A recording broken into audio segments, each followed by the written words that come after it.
Hello बच्चों, let's read the question. It takes 32 minutes to complete 99% of first order reaction from start. Calculate the time required in a minute to complete 99.9% of the reaction from the start. Now to answer this question, first we will discuss here the key concept, and here the key concept is first order reaction. तो जब हम बात करते हैं यहाँ पे first order reaction की, उस पर्टिकुलर केस में जो हमारे पास इक्वेशन गिवन होती है जिसके थ्रू हम फर्स्ट ऑर्डर रिएक्शन को रिप्रेजेंट करते हैं, it is given as k into t equals ln into a divided by a minus x के बराबर. Now according to the question हमारे पास यहाँ पे एक रिएक्शन है which is taking 32 minutes to complete 99% of first in the starting, और हमें यहाँ पे टाइम की वैल्यू निकालनी है जब ये कंप्लीट हो रही है 99.9% of the its whole value. तो हम यहाँ पे जो a है इसको 100 मान के चलते हैं.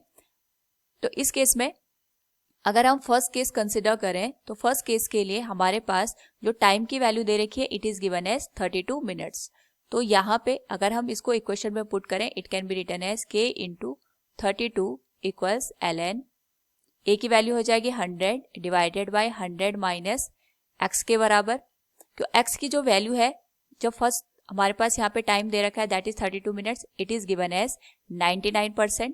तो इस केस में we can write it will be k into 32 will be given as ln into 100 divided by 100 minus 99 के बराबर. So from here the value of k into 32 will be written as ln 100 by 1. ये हो जाएगा हमारे पास equation number first के बराबर. Now यहाँ पे हमें टाइम की वैल्यू निकालनी है जब यही रिएक्शन कंप्लीट हो रही है 99.9% के बराबर. So we can write time की वैल्यू t डैश के बराबर हम मान लेते हैं. तो इस केस में हमारे पास जो x की वैल्यू है that will be 99.9%. So from here we can write it will be k into t dash will be written as ln into 100 divided by 100 minus 99.9. From here the value of t dash can be find out. k into t dash will be ln divided by 100 divided by 0.1.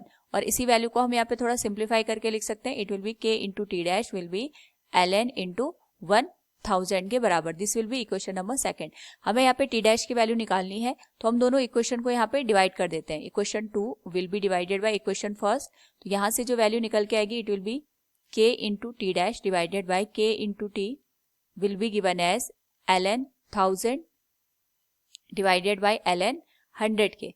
तो जो हमारे पास 1000 है इसको हम 10 की power के form में लिख सकते हैं. k से k कैंसिल हो जाएगा. It will be t dash divided by 32 will be given as ln 10 raise to power 3, और ये आ जाएगा ln 10 रेज टू पावर 2 के बराबर. So from here the value of t dash can be written as t dash divided by 32 equals ये आ जाएगा power 3 into ln 10 divided by 2 into ln 10 के बराबर. सिमिलर टर्म कैंसिल हो जाएंगे.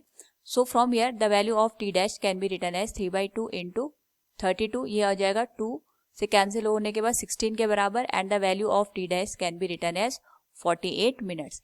यानी हमारे पास यहाँ पे 99.9% कंप्लीट होने में जो टाइम लिया जाएगा that will be of the 48 minutes. So from the given question we can say here calculate the time required to complete 99.9% of the reaction from the start. It will be 48 minutes. Hope all you understood it.